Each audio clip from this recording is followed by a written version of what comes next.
کا کچھ بھی بگڑ نہیں سکتا. اب جا دفاع ہو اور اپنے دوسرے ساتھیوں کو بھی بتلا دینا کہ عبداللہ ابن عمر کی زبانی حضرت عثمان کی یہ صفائی پیش کی گئی.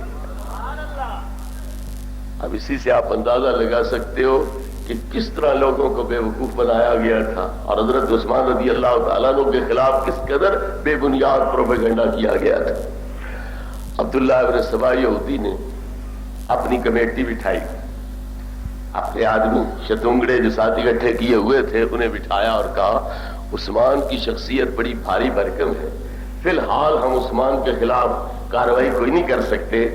پہلے اس کے گورنروں کو بدنام کرو, جب وہ بدنام ہو جائیں گے تو پھر عثمان کی پوزیشن خود گر جائے گی, پھر اس کے خلاف کارروائی آسان ہو جائے گی. اس طرح کبھی مصر کے گورنر کے خلاف, کبھی کوفے کے گورنر کے خلاف, کبھی بصرے کے گورنر کے خلاف شکایات کی جاتی. باہر پہلے پھیلا دیتے, مدینہ میں اطلاعات میں پہنچتے. افواہیں جس طرح پھیلائی جاتی ہیں تو ادھر ادھر افواہیں پہلے پھیلا دیتی ہو, فلاں گورنر نے یہ حرکت کی ہے, فلاں نے یہ جرم کیا, فلاں نے یہ غلطی کی ہے. ادھر پہلے شور مچا دیا جاتا, اس کو خبر کو عام کر دیا جاتا, مدینے میں اطلاعات میں پہنچتی. اب ادھر ساری فضا خلاف ہو چکی ہے اس گورنر کے, ادھر ادھر عثمان تحقیق کرتے, ثبوت ہی کوئی نہیں ملتا. جب ثبوت کوئی نہ ملے تو کسی کے خلاف تادیبی کارروائی کیسے کی جائے, اس سے انتقام اور بدلہ کیسے لیا جائے. تو نتیجہ یہ نکلتا کہ لوگوں کے ذہن حضرت عثمان کے خلاف جو ہے وہ تبدیل ہو جاتے اور وہ حضرت عثمان رضی اللہ تعالیٰ عنہ کے عمل سے نفرت کا اظہار کرنے لگ جاتے. تو اس طرح حضرت عثمان رضی اللہ عنہ کی ذات کے خلاف انہوں نے فضا تیار کی. حالانکہ اسلام کا وہ محسن جس کی دولت نے اسلام کے جسم میں خون جاری ساری کیا ہے وہ عثمان ہے. آج کل لوگ لاکھوں روپے پہلے طے کرتے ہیں, پھر اہل بیت کا ذکر کرتے ہیں, اور یہ مومن ہے اور جس نے لاکھوں کروڑوں روپے اس دور کے لحاظ سے خرچ کیے اور اسلام کے اس پودے کی آبیاری کی, اسلام کے جسم کو یہ تازہ خون مہیا کیا, اس کو مرتد کہا جاتا ہے اور اس کو منافق کہا جاتا ہے. حضرت صدیق اکبر رضی اللہ عنہ کا دور خلافت ہے, قحط پڑ گیا, لوگ آ کے روئے, چیخے, چلائے, حضرت قحط ہے, مر رہے ہیں, کھانے پینے کی شے کوئی نہیں.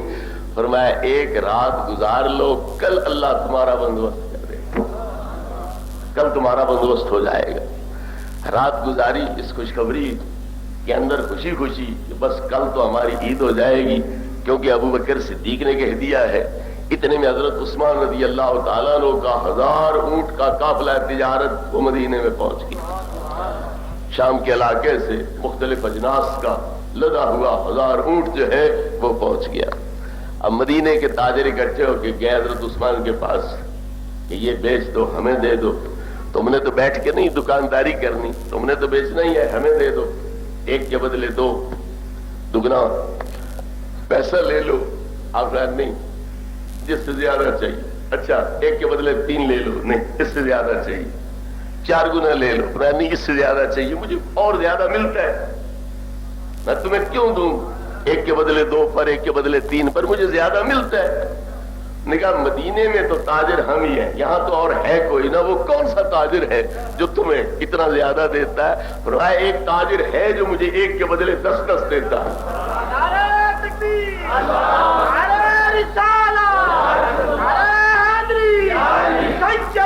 وہ کون تاجر ہے؟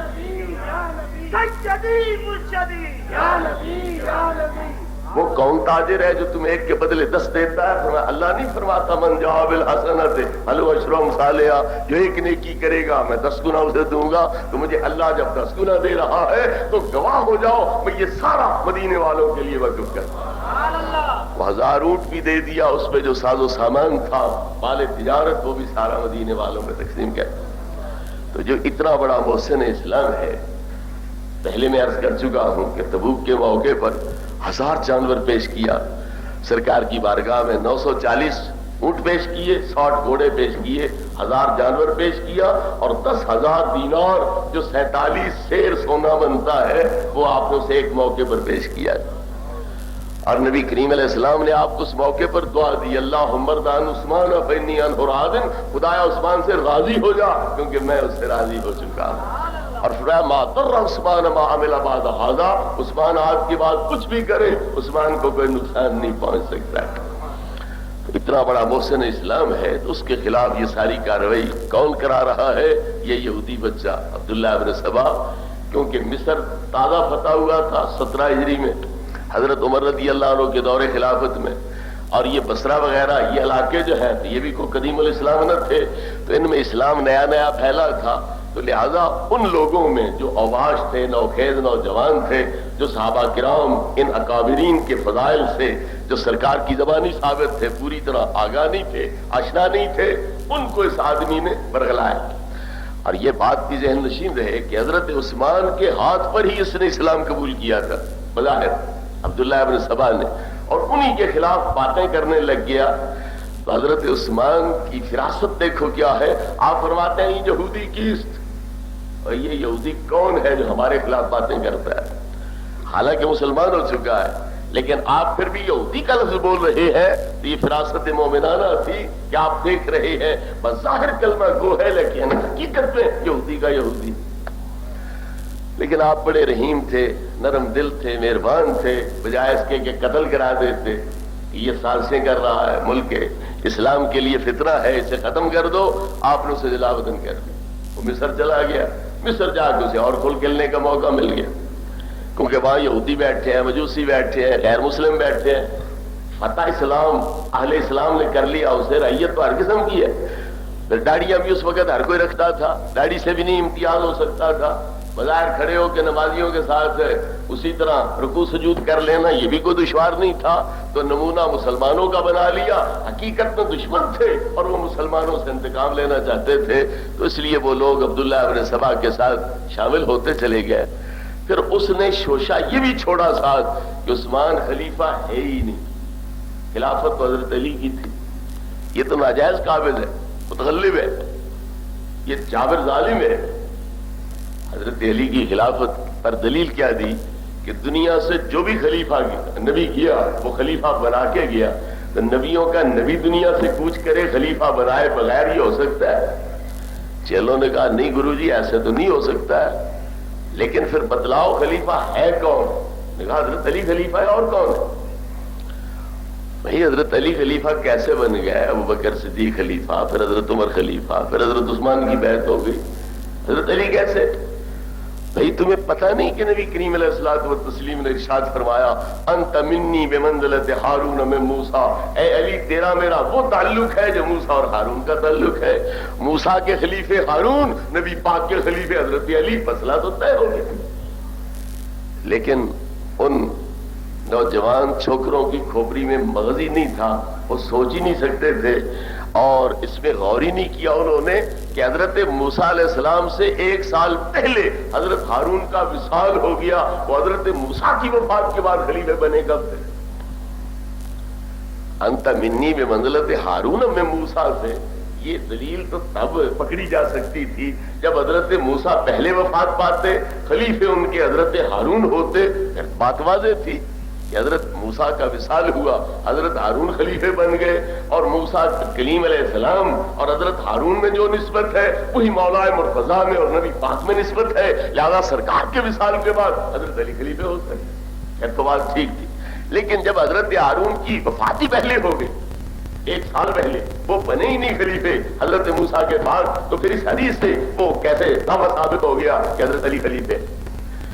بہرحال پہلی تقریر خلافت بلا فصل کے موضوع پر اس یہودی بچے نے کی ہے،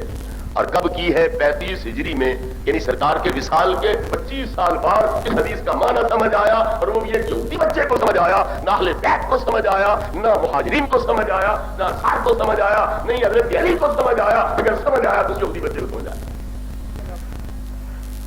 نبی کریم علیہ الصلوۃ والتسلیم بیمار ہیں، حضرت علی پاک شیر خدا رضی اللہ تعالیٰ عنہ اندر حاضر ہوئے، باہر تشریف لائے، چھا گیا، مہاجرین انصار جو حضور کے در پہ حاضر تھے مزاج پرسی کے لیے، انہوں نے پوچھا حضور کا کیا حال ہے، حضور کی طبیعت کیسی ہے؟ حضرت علی نے بڑی خوشی کا اظہار کرتے ہوئے فرمایا کہ الحمدللہ آپ کی صحت بڑی اچھی ہے، طبیعت بڑی سنبھلی ہوئی ہے۔ حضرت عباس نے، آپ کے چچے نے کہا علی دھوکے میں نہ پڑو، میں جانتا ہوں کہ بنو ہاشم کے چہرے وفات کے وقت کیسے ہوتے ہیں، جس طرح دیا آخری مرحلے میں اپنی شوخ لاٹ دکھلاتا ہے، اس کی جو روشنی ہے وہ تیز ہو جاتی ہے آخری لمحے، تو بنو ہاشم کے چہرے بھی اسی طرح آخری لمحات میں روشن ہو جاتے ہیں، پتہ لگتا ہے بڑے صحت مند ہو گئے ہیں، طبیعت سنبھل گئی ہے، لیکن وہ آخری گویا شعلہ ہوتا ہے، آخری وہ نور کی چمک ہوتی ہے۔ 3 دن نہیں گزرنے پائیں گے کہ تو بے آسرا ہو جائے گا اور نبی کریم علیہ السلام والا تیرا یہ سہارا تیرے ہاتھ سے چھن جائے گا، لہذا واپس جا، نبی کریم علیہ السلام سے عرض کر حضور خلافت میری ہے تو اعلان کر دو، علی خلیفہ ہے میرے بعد، اور اگر میری نہیں تو پھر جس کی خلافت ہے اسے وصیت کرو کہ وہ اہل بیت کا خیال رکھے۔ یہ بخاری میں موجود ہے، باقی روایتیں بخاری کی قابل قبول ہے تو پھر یہ بھی قبول کرو نا۔ حضرت عباس نبی پاک کے چچے حضرت علی پاک کو مشورہ دے رہے ہیں کہ جاؤ اس مسئلے کا حل پوچھ لو کہ سرکار کے بعد حکومت کس کی ہے، خلافت کس کی ہے، تمہاری ہے تو اعلان ہو جانا چاہیے، اور تمہاری نہیں تو پھر جس کی ہے اس کو وصیت ہو جانی چاہیے کہ میرے بعد تو خلیفہ بنے گا، میری آل کا خیال رکھنا، ان کے حقوق کا پاس لحاظ کرنا، یہ وصیت کرنا۔ حضرت علی مرتضیٰ شیر خدا رضی اللہ عنہ نے فرمایا چچا میں تو نہیں جاتا، میں تو نہیں پوچھتا، اگر آپ کہہ دیں تمہاری نہیں خلافت تو قیامت تک ہمیں کوئی نہیں دے گا، اس لیے میں اپنا رستہ، اپنی اولاد کا رستہ کیوں بند کروں؟ میں نہیں جاتا، میں نہیں پوچھتا، جو ہونا ہے ہو جائے گا، میں نہیں جاتا، میں نہیں پوچھتا۔ اگر انت منی بمنزلت ہارون کا یہ معنی تھا، ہارون میں موسیٰ، جو اس یہودی بچے نے سمجھا، یا من کنت مولا فالی مولا کا یہ معنی تھا جو غدیر قوم کی عید منانے والوں نے سمجھا، یا اس یہودی بچے نے سمجھا، تو حضرت علی کو کہنا چاہیے تھا چچا تو اتنا بھولا ہے، اتنا بھول جانے والا ہے، یہ 18 ذوالحج کو تو میری خلافت کا اعلان عام ہو چکا ہے اور تو اب پھر کہہ رہا ہے کہ جا اور پوچھ کہ یہ کس کا حق ہے، تجھے یاد کوئی نہیں رہ گیا۔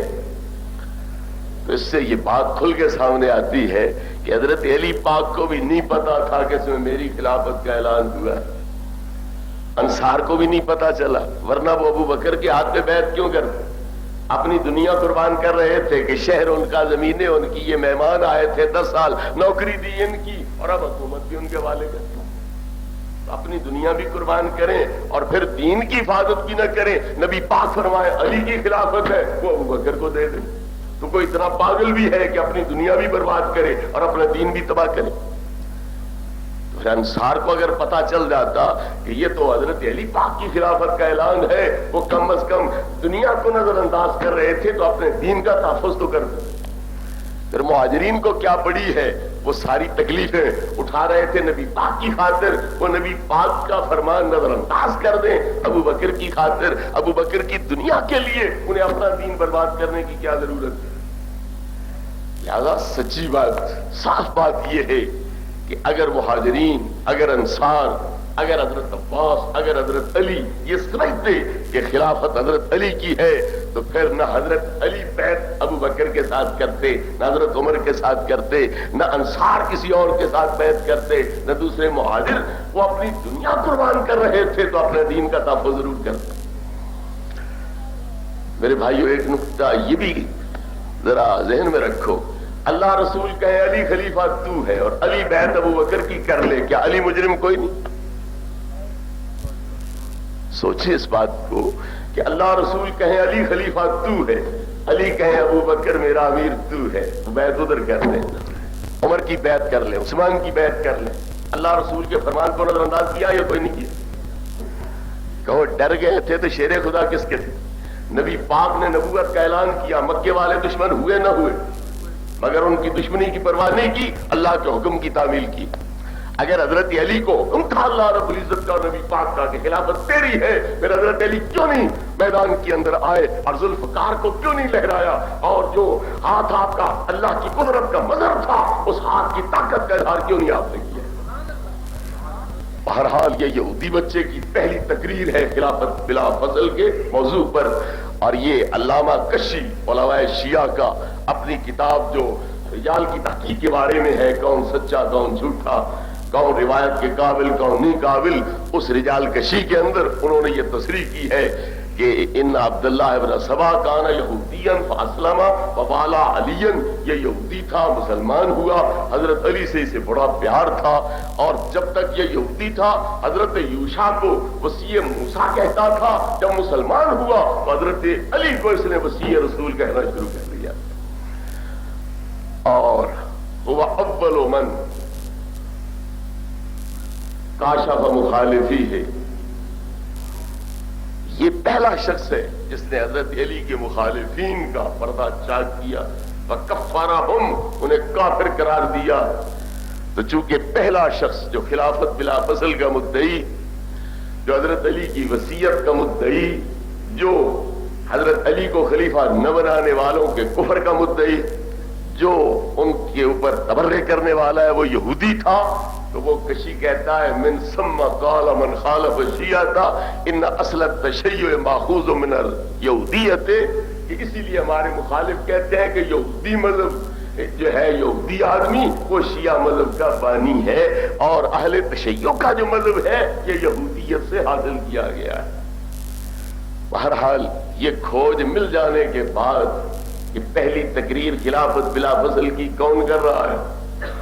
اور یہودیوں کو اسلام سے کتنی چڑ ہے، کتنی نفرت ہے، یہ بھی سامنے ہونے کے باوجود پھر بھی کھوپڑی میں یہ بات نہ آئے کہ صحابہ کی دشمنی ہم یہود کی سازش کی وجہ سے اختیار کر رہے ہیں، تو پھر اس عقل کے اوپر ماتم کرنا چاہیے جس کو یہ تمام چیزیں معلوم ہونے کے باوجود بھی یہ بات سمجھ نہ آ سکے کہ ہم یہودی سازش کا شکار ہو رہے ہیں۔ نبی پاک کے اتنے مخلص، اللہ رب العزت کے نزدیک اتنے سچے کہ وہ فرمائے عالم ما فی قلوبہم، میں نے ان کے دلوں کی کیفیت جان کے ان کے بارے میں راضی ہونے کا اعلان کیا، اور ان کی بیعت میرے ساتھ بیعت